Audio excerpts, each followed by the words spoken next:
Hi, my name is Ken. I'm from the Moneymakers Academy. Welcome to Business Planning Deep Dive. Getting your business plan reviewed lets you share and discuss your options and plans with an expert. They can provide the pluses and minuses of each of your choices, helping you to evaluate your decisions objectively once you've taken their recommendations on board, and you can come to an informed decision. And on this course, my main objectives for you is to raise money for your business, to make sound decisions, to help you identify any potential weaknesses in your company, also to communicate with your ideas with your future stakeholders. Now, I want to share my experience to you. About 4 years ago, I created the simplest business plan ever. This document right here, or this course right here, over the last 4 years, it's being downloaded by literally thousands of people, demonstrating how simple it can be to create a solid strategic plan for your business. I've also created several videos in which I broke down the entire plan. Most of these videos were around 20 minutes long, and you know what? They are extremely well received up until this point. So on this course, you will learn entirely on how to make business planning. Now I want you to prepare your pens and notebooks because this will be a very interactive course for you. So what do you expect to learn? Here on our course outline, we will be teaching you some business overview, business naming, how to chart off an accountability, also to marketing messages. Also we'll discuss whom does your enterprise serve, and then we'll teach you on how to get more subscribers. Also we'll tackle on how to start marketing messages, and then target marketing demographics, also different ways to make your brand visible. We'll also tackle on companies' products, as well as business systems and delivery system. Also for business production system, how to start delivery system. Also for business plan, 1-year goal, and lastly for your profit on 5-year goal. Are you excited? Because I am. Now, let's head on to the business overview. Business overview. In this section, we're going to cover topics such as your organization's name, legal structure, a short description of what you're doing, your company's objective, and the location from where you can conduct the business. Business name. Clearly, you're going to write down the name of your company on this line. You may already know what the name will be, but if not, this may require you some serious thought. You can use your own name, a descriptive name that explains what your company does, or a proprietary name. You might give your business a proprietary name. This is a name that is specific to you and your firm. It is more akin to a given name. Several examples would include Amazon, Google, and Canon from the camera company. Finally, another option for your business name is, now this is one of my personal favorite, is to take a hybrid approach in which your name is both proprietary and descriptive. Examples would include Aspen Landscape, Startup Society, or Veritas Web Designs. I like this option because it includes something unique and memorable that distinguishes your brand from the competition, allowing you to build your brand and your company more easily. But it also includes a descriptive section that can go a long way toward informing prospective customers or how you can help them and pique their initial interest in your businesses when they see that it is exactly what they're looking for. I understand that you may be hesitant to use your physical home address as your business address. However, the government does typically require that you have a physical address from which you conduct business for tax reporting purposes. Now, this is the address you'll need to use when filing your business registration. The second type of address you'll require is a mailing address, which is ideal if you're operating your business from home and don't want to publish your home address on the internet for the public to find. And then instead, you can obtain a post office box as your mailing address. The third type of address you may require is a physical address. Now write this down. This is where your customers can visit you. If you're operating a local business, this should be a physical address. But if you're operating an online business, I understand that you may believe that this is the most difficult portion because you are unfamiliar with legal businesses structures. However, this is not the case. I believe that Once you understand your various options, you'll discover that this is actually quite simple. So what are your options here? Well, you could be a solo proprietorship, which means you're doing business as yourself. You could be a partnership, you could be an LLC, or you can consider as being a corporation. The first thing to consider is whether you'll be the sole owner of your business or whether you will have partners. If you have partners, you will need what is commonly referred to as partnership, but it is technically a limited liability company or the LLC. Each of the different owners of your business will be considered a member of your limited liability company, which is a quick but critical note here is that I am not a lawyer or an attorney, and in this course, I do not intend to provide any legal advice, but this course is an informational reasons only, and I strongly advise you to conduct your own research and consult with a legal advice if it is required.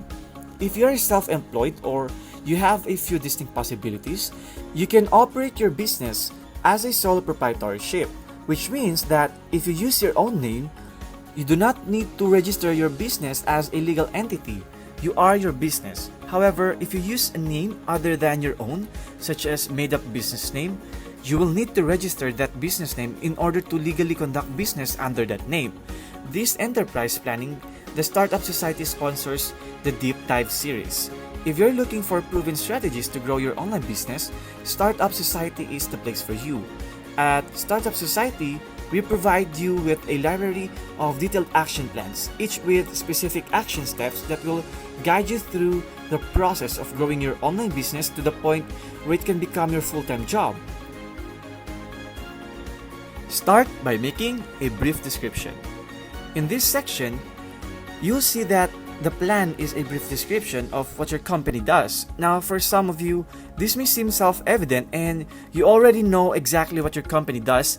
However, even if you are in that camp and you already know what company you're starting and what it's going to do, I have a few thoughts to share with you here that can help you make this company description a much stronger foundation upon which to build your business. First is, what is your company's mission? Why is your company here? What are you striving to accomplish? Well, I'm sure some of you who are watching this right now has a firm grasp on some massive mission you want to accomplish or just something you're extremely passionate about. But I'm guessing the majority of you look at that and think, oh, I should probably have a mission, shouldn't I? But I'm really not sure what it is. However, I believe that your mission can actually be not a compulsory, but it is a very good thing to have a clear goal since it's making achieving it and rallying your future team simpler. However, for now, I want you to focus on what your firm is attempting to accomplish and how it is trying to improve the world. Chart of accountability.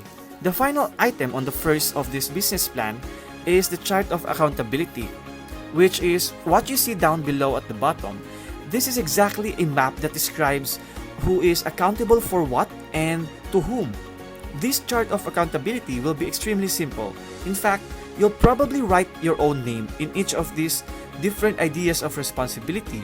However, the best result, I'd recommend that you take a step back and consider what the different divisions of your business will be.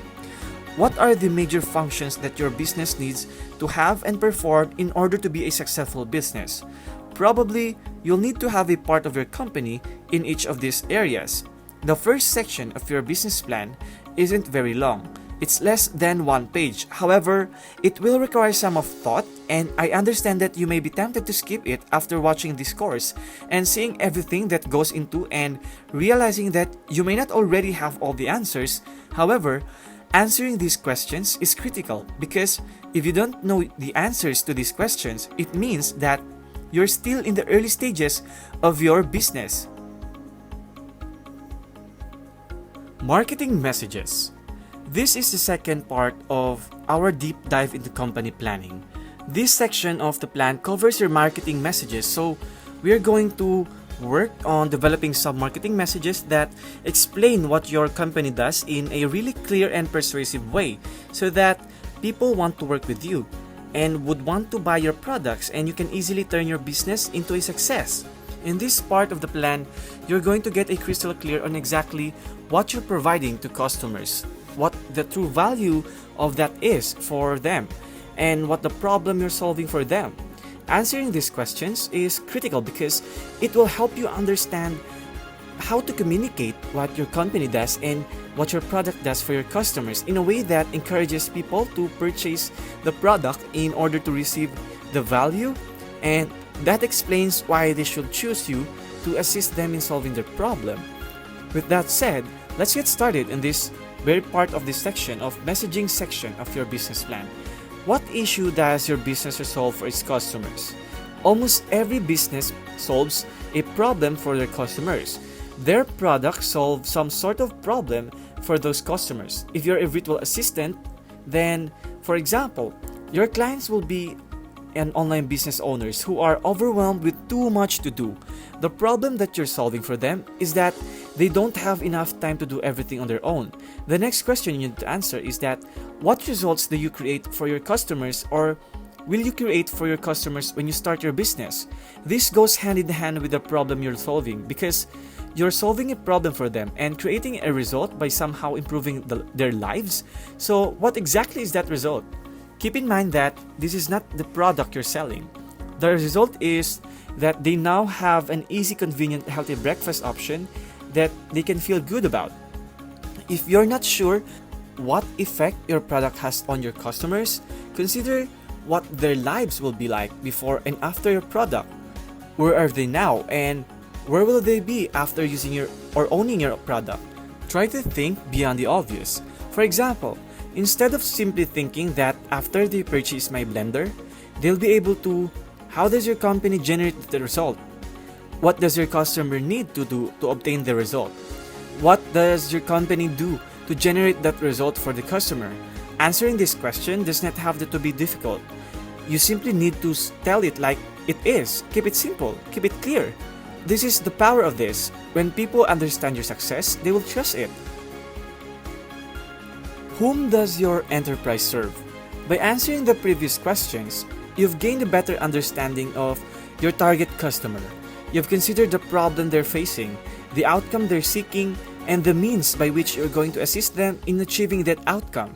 As a result, it should be fairly simple for you to answer the next question. Who is that customer? Who does your business serve? Therefore, in this part of marketing message in part 2 of the business plan, you get to be a little bit more specific and some additional details about your target customer. You do not have to be completely flesh out every detail about your target customer, but it is a good idea to include some. Several of the key details that differentiate this individual from the rest of the populace. For example, perhaps the majority of your customers will be over a certain age or under a certain age. Perhaps they will predominantly be one gender or another. Perhaps they will predominantly live in one country or another. Or perhaps they will have a similar background. Whatever those details are, that is what I want you to write down right here. Now write them on your notes. Why should your customers choose you over your competition? I know a lot of people hear this question and think, I don't know, maybe they should just choose my competition. I know this is exactly how I felt when I started my business. I felt like I couldn't provide the services or sell products I was selling any better than my competition, and in fact, their products were likely better. Now here's the simplest way to determine how to differentiate yourself from your competition. Consider what current problem exists in your industry or what current problem someone might face if they attempted to solve the problem you helped people solve. For instance, suppose you teach parents how to overcome pickiness in their child's eating. At first, consider the problems with their system. Perhaps their system takes too much time. Perhaps they encourage negative behaviors. Perhaps they fail to produce the desired result. Perhaps they force parents to do things they do not want to do. Or for an example, suppose you are a wedding photographer. What are some of the issues that brides occasionally have with wedding photographers? Perhaps they are too expensive. Deliver the result that the customer is truly seeking. Alternatively, consider the 3 or so steps that your customers must take with your product in order to obtain the result they're seeking. Consider the process should look like. what is the first thing someone needs to do? It could be as simple as purchasing the product, signing up for our services, or completing a simple questionnaire. What is the second step? Now, if you're selling an online course or how to increase traffic to your blog, for an example, you might walk them through the 3 primary steps necessary to increase their traffic blog. When the people see the system and understand how it works, they'll trust the system. As I mentioned previously, when you explain the system, you're not going to tell them every little nuance of how to do it. Marketing messages. This is the point at which things begin to get real, and you begin to develop some action items and tasks for your running your business. So keep watching to learn exactly what goes into a strategic marketing plan and how you can write one for yourself. Now, obviously, this is a critical section of your business plan because this is where you determine how you're going to spread the word about your business and how you're going to tell people about your product so that you can start making sales and making money. Target market demographics. The first element of your strategic marketing strategy will be your target market demographics. Therefore, if you've been following along with the series and watched the previous episode, then congratulations, you're already way ahead of your game. You probably have this figured out to a large extent that you work on clarifying who your target customer is and to whom you are marketing your products. But now, you're going to get a little bit more granular and break things down a little bit more. So, you're going to break down your demographics first and then your psychographics in the second section right here. So, what demographics really matter? So that it is the ideal product for a specific group of people and also your marketing messages. Because that is what we're going to discuss right now. You need to have marketing messages that really speak to one specific group of people. I know it's tempting to try to appeal as many different people as possible with your product, but here's the big problem with that. When you do that, you dilute your messaging because the percentage of people who buy from that large pool of people will be extremely low, and you'll have a much easier time marketing your product if you focus exclusively on one specific group because you'll have a large percentage of people who buy and love your product. They'll start talking to one another and gushing about how much they love your product, which will generate some momentum where they discover other people who loves your product as well. So therefore, once you determine your demographics, you'll go on to the following area, which is psychographics. Psychographics, on the other hand, are not the nuts and bolts. The facts about people are secondary to their desires. Who are these people? What are their actual desires? What are their true needs? What are their struggles? Therefore, allow me to provide you with several distinct examples of psychographics. The first and most important one is to determine what your target customers desire above all else. This is especially true when it comes to the area of their life that your product relates to. For example, if you are selling virtual assistant services, this would pertain to their business specifically. Now, what is their primary goal for their business, and how can your service assist them in accomplishing that goal? However, that is a little bit beyond the scope. So that primary goal for their business that all of your target customers will share may be that they all want to increase their revenue and reduce their working hours. Other critical psychographics may include certain fears that all of your target customers share, which you can help them avoid. Or it may be motivations for why they want that goal that they all share now. Now keep in mind, however, that your target customers will not share all of these characteristics. I just want you to figure out a minimum amount that you know there are at least this many people in your target market. It's going to be an underestimate, but that's fantastic because it means you're playing it safe and there will be more potential customers than you've identified, which means your business will be able to grow even further than you're estimating. You could also search for brands on Instagram that are essentially your rival and check how many people follow those brands. This is another extremely simple approach to accomplish this, and along similar lines, you could identify brands, or even if it's just people discussing similar topics on YouTube. you can see how many people are watching those videos. Where can your target market be found? When you answer the previous question about how many people were in your target market, you probably found them here and there and a few other places. And so, you can simply list those locations where you found these people, perhaps in Facebook groups or by following certain people on Instagram. Or would you ask a friend? Would you log on to YouTube and search for a video to teach you about that thing? Would you head over to Instagram and search for a hashtag? Or perhaps you look for a Facebook group? I want you to consider your own behavior because it enables you to think about where your potential customers might be hanging out, because most likely the majority of the people will behave similarly. Now, in the next section is the visibility strategy, which sometimes referred to as brand awareness. Essentially, this is how you're going to spread the word about your brand and introduce people to your products. Different ways to make your brand visible. Let's discuss a few different ways you can become visible as a brand and introduce people to your products. Tactics for increased visibility. There are undoubtedly many more, but I want to provide you with a few examples to get started.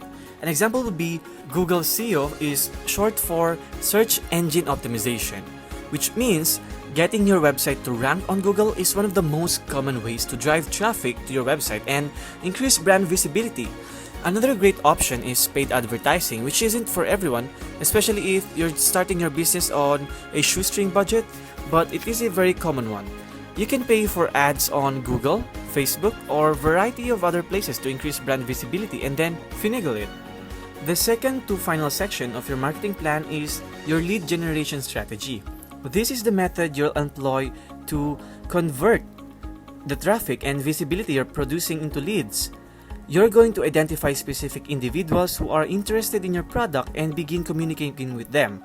They're going to give you their contact information because they're interested in learning more about your product, and you're going to follow up with them to inform them further and gradually lead them closer and closer to being ready to purchase your product. The most frequent lead generation approach used by online businesses and even many online firms is to include an opt-in form on their website. This is a very small form that allows customers to submit their name and email address to sign up for an email newsletter. It might be a sign up for an email newsletter or a sign up for a specific free resource related to your product, or it could be just a sign up. Now, you could also take up this step further and have a longer form for people to fill out in order to make an inquiry, sign up for a free consultation, or apply for a quote. And finally, but certainly not least, you've got your conversion strategy. Your conversion strategy is the method you're going to use to close the sale. To begin, you must have a call to action asking people to purchase your product. This can be accomplished by including a buy now button on your website, by sending an email asking people to purchase your product immediately and including a link to do so, or by including additional information on your website about how to purchase your product. Available purchase and instructions on how to acquire it is the second component of your conversion strategy. It's also the physical process by which customers to check out. For example, you may need to configure an online shopping cart, or if you're running a brick and mortar business, you may opt for a physical cash register or a method for a customers to swipe their card using something like a Square card reader that works with their phone. As you can see, this third component of your business plan is quite important. So your marketing plan is a critical component of your business plan.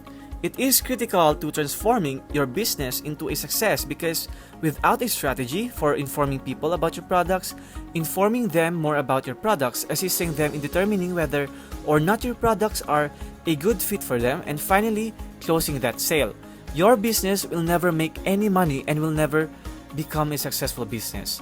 Business and your accountability chart, this is, among other things, the groundwork for your company plan. Now, I'll also explain how to write promotional messages. This is also critical because it is how you plan to communicate to prospective customers what your company does and the value of your product. And your marketing strategies, which we discussed in today's video, will not work unless you have a solid marketing messages.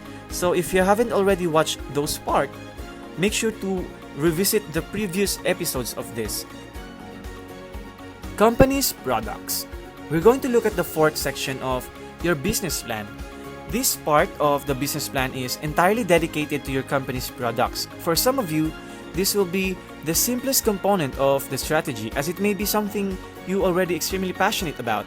You may know exactly what your company sells and all the details of the different products that use that for others that have you. This may be a little bit more complicated because I made you sell several studies, have employed, work out all the details of the product. So we're going to walk through this section of the plan today. If you have 6 goods, you will not require these pages. However, if you have additional products, you may need to print a few additional pages in this part. The questions and response for this component of the business plan is what exactly does to your business accomplishment. When it comes to the number of products your business sells is actually lesser. In the early stages of running my online business, I wanted to sell as many different products as possible. And I reasoned that the more products I sold, the more diverse customers I'd be able to work with. And thus, the more diverse customers I'd be able to attract and possibly even convert. Perhaps some clients will purchase one service and then they want to purchase another because I do so many things. So many different. It wasn't long before I realized that this approach wasn't shooting me in the foot by dividing myself not as an expert and anyone thing. I'm not meant to get a very few for all the industry at all. I was on my way to drastically cutting down the table when I put expert in front of expert, and right now it's fine. The only thing that your company will be selling will be the primary product and the main thing that it sells. If you can, I want you to think about cutting down your product line to just a few fried eggs. If you can, I want you to make sure that you choose the primary product, the main thing that you want to sell. Now, how do you move forward? In this part, the most important decision you have to make is about what kind of business you want to start. If this isn't done well, it's almost going to have to be done well. The first 3 blanks are for information about the main thing your business sells, as for which product should be your main product. Now, how do you figure that one out? Here are a few things to think about when you think about your main goal is for your customers.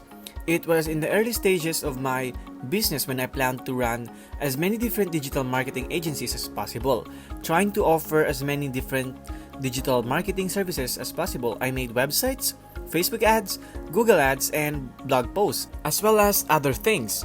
There was, however, one main goal I wanted to achieve for my customers. I wanted to help them market their business in Iran. As a result, I was able to figure out what my main product should be. What was that one thing that would help them get our sales more than anything else? The best thing you can do for yourself, your customers, and your business is to find out what the best product is for you, what the best result is for your customers, and what the best product is for your business. If you go out and look for the answers, you need to ask your customers what they want from you, or ask mentors what they think you should sell. Now, this can be a top station for you, and this is a decision that you have to make. If your products make people so bored, I want you to write down why that is. I want you to be very excited about this. Make sure you take the time to write out a business plan and finish it if you want to use this claim for your business and make it even better. Business system and delivery system. In this section, in which you will describe how manufacture the things you offer and how you transport them to your clients. For some people, this section will be easy because they have extremely simple processes for manufacturing and delivering their products. For others, this section will be challenging because they have extremely complicated systems that need to be simplified. Either way, you're going to find writing this section of your business plan extremely simple. Writing them down can help you to improve your efficiency.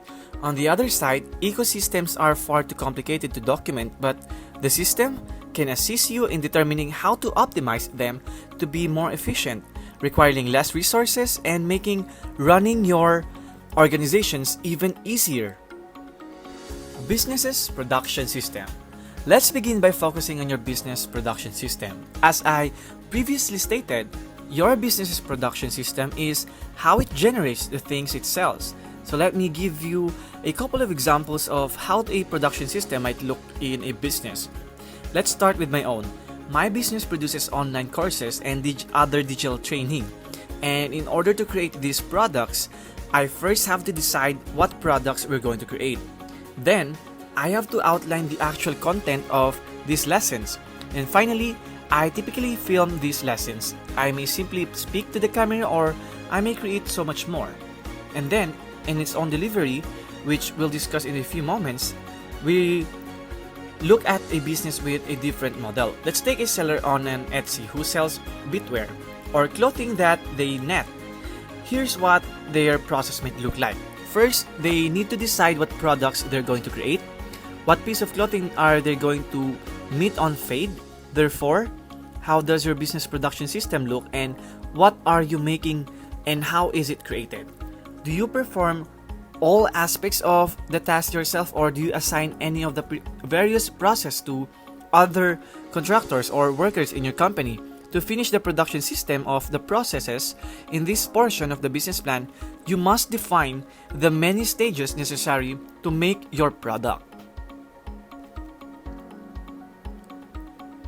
Delivery system. The second section of the business plan is the delivery system. In this section, we're going to describe how your business delivers products to customers. For example, do you need to package them and mail them, or do you have some sort of automated system that sends messages or product to the email address associated with your business? Plot of new and different examples of my delivery system looks like you now have a better idea of how to describe the delivery system in your business. So let's take a look at my delivery system. Because I sell digital products, email is our primary method of delivery. When someone checks out and purchases one of the digital products, they receive an email that is sent automatically through our emailing marketing system.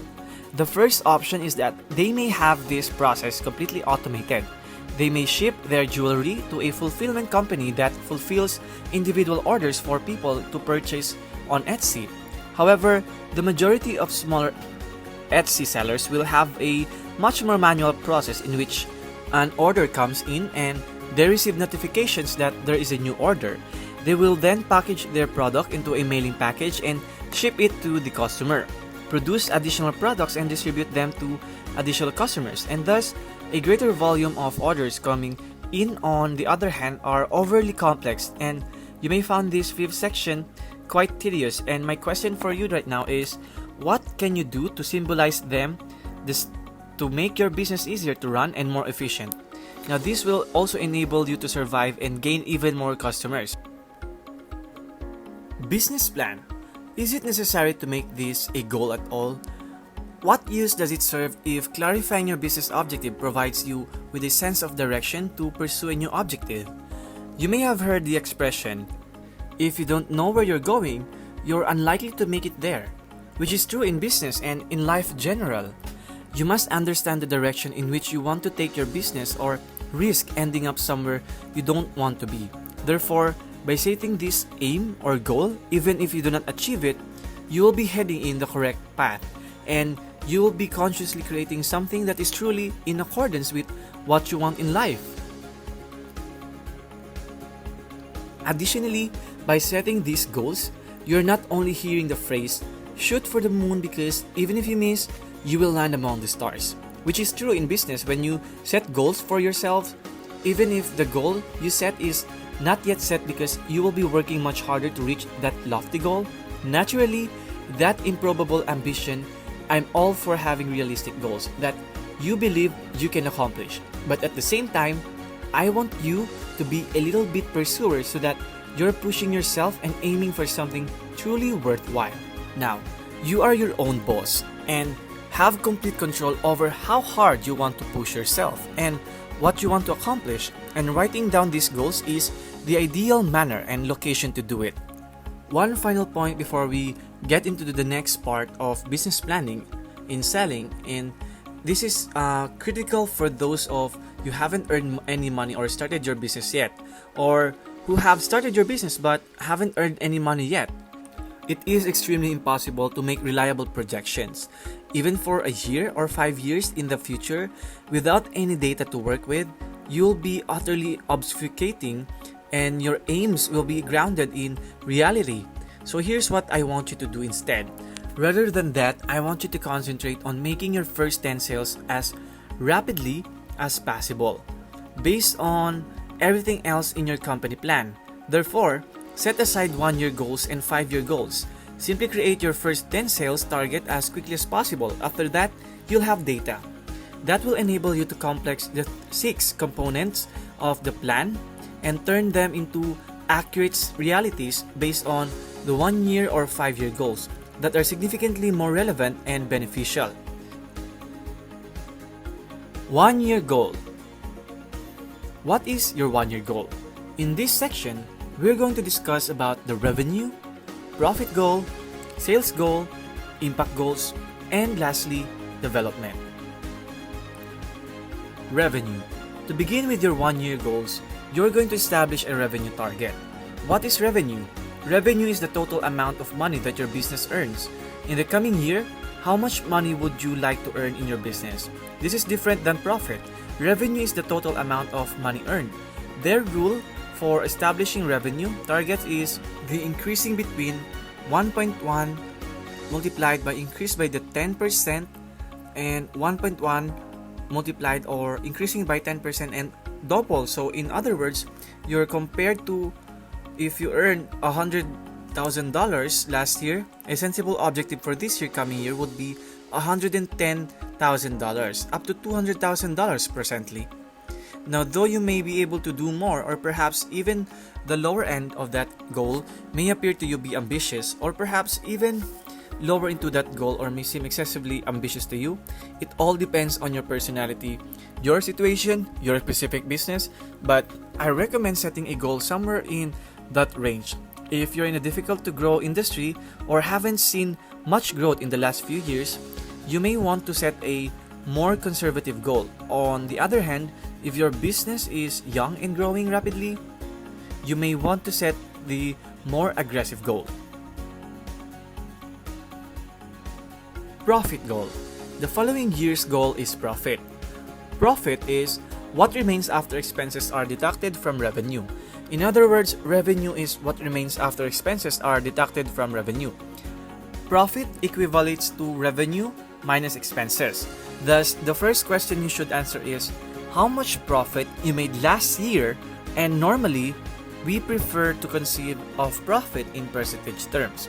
So how much of your revenue did you retain as a profit? For instance, if you grew by $100,000 last year, what proportion of your revenue did you retain as a profit? If you earn $100,000 in revenue and earn $60,000 in profit after paying $40,000 in expenses, then you have a 60% profit margin and 40% expenses of your total revenue. Once you do the math to determine your profit margin last year, you have the data you need to set an intelligent, reasonable goal for your profit margin. Now, it is critical to understand that it is possible to increase both revenue and product margins simultaneously. Typically, if you set a more aggressive revenue goal, such as doubling revenue in the next year, you'll want to achieve your profit goal simply by maintaining your current margin. Whereas if you set a much more conservative revenue goal, such as increasing revenue by 10%, you'll want to achieve your profit goal by simply maintaining your current margin. So thus, in this instance, you may attempt to reduce your expenses from 40% to 30% of total revenue. Now, it's more difficult to modify your profit margins by significant proportion. Normally, expanding your profit margin by approximately 5% is more prudent. Attempting to increase your profit margin by 20% is considered extremely aggressive and also extremely ambitious. Setting a modest objective for resolving profit margin issues is prudent. 30 to 50% will be an extremely aggressive and ambitious goal. So in order to determine what your profit margin goals should be for the coming year, you should first consider the revenue goal you've already established and then try to balance it out with an opposite profit margin goal. For example, if you stated an extremely aggressive and ambitious revenue goal, you might attempt to maintain the profit margin. If you stated an extremely conservative revenue goal growth, you might attempt to increase the profit margin. Sales goal. The next goal you'll want to set is sales goal. In order to do that, you'll need to determine how many sales you need to make in order to meet your revenue goal. Now, the majority of you who are watching this course will be selling multiple products, and in that case, you'll need to determine how many sales you want to of each product, because when you sell multiple products, there are numerous ways to meet the same revenue goal.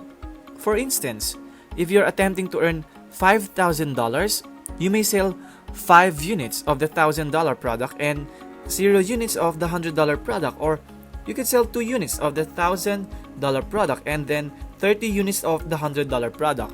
However, you also have the decision-making factor in that you may choose which product to sell, and I would recommend that you do so based on your previous year's number and extrapolating how many additional sales you can make from each of these products, but also on what you truly desire in terms of your personal goal.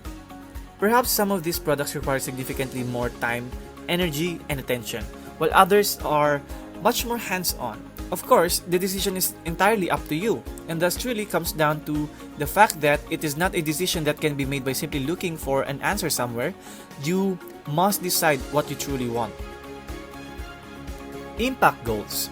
Following that, we'll discuss the objective of impact. So what are the implications? Essentially, while you run your business and sell these things, your business will have an effect on the world. You will be altering the lives of your clients in specific ways. You may be affecting global change. You are almost certainly altering your own circumstances as well. So apart from obvious cash earned by sales, what impact do you hope to have on the world by operating your firm and selling your products? Therefore, allow me to provide you with several examples of the various forms of effect you should and you could explore. To begin, you could be attempting to improve your customers' lives. How you touch their lives can be quantified by either quantifying the number of consumers impacted on this manner or by substantiating the impact on the individual's lives. Another possible effect of your business is to alter the course of human history. Perhaps you have a job that requires you to write about a social injustice. While you may not be able to remove poverty entirely, you may be able to make a substantial dent in one part of a society that you are passionate about. And finally, you want to make a change in your own life. You may be striving to improve your financial situation, to be able to relocate to a different house or city, or to give yourself more free time away from your business. As you consider what you want your impact goal to be for the coming year, take a look back over the previous years and consider the impact you've had on others, on the planet during that time period. Do you want to have the same impact and type this on a larger scale in the coming year, or do you want a different impact? Development. Your final one-year aim is development. Your development refers to the direction you wish to take your business in the coming year. Your business will not look exactly the same a year from now, and you probably don't want it to. And thus, how do you wish to see your firm evolve over the next 12 months? Here are a few different directions you could take your business in the coming year. Perhaps you wish for your team to expand or evolve in some way. Perhaps you look to recruit your very first helper. How would you like to see your role evolve? Perhaps you're currently doing everything yourself, but there are some jobs you'd like to delegate. Perhaps you are currently working a large number of hours and wish to work less. Perhaps you're currently engaged in a lot of content development, but you wish to shift your focus to more strategy role. Perhaps you are now the sole person serving clients, but you are bringing someone along who could serve customers as well. These are all valid points to consider as you consider how to grow your business, and they may also be a system you wish to alter or develop. Perhaps you wish to see your team in a new light, or perhaps you wish to come see it in a new light. What do you envision your business looking like a year from now on? When it comes to development, anything is possible. Once you've completed your 1 year goal, it's time to move on to your 5 years goal. You may find that the procedures for determining the different goals to establish for 5 years are identical to those for 1 year. You simply have to be setting someone else's objectives higher. And of course, you're probably wondering how much larger the goals should be. 5 years goal. Allow me to share some general guidelines with you. Revenue targets are the first objective here. And for your revenue goal, I recommend setting it between 2 and 10 times your current revenue. For example, if you earned $100,000 last year, I recommend setting a 5-year goal of earning $200,000 per year or up to $1 million per year. Clearly, the lower end of that 2 times number would be much more conservative, moderate, and easy to achieve goal, while the higher end of that 10 times number will make you feel much more ambitious and motivated. It's not just about your personal preferences for the industry in which your business operates.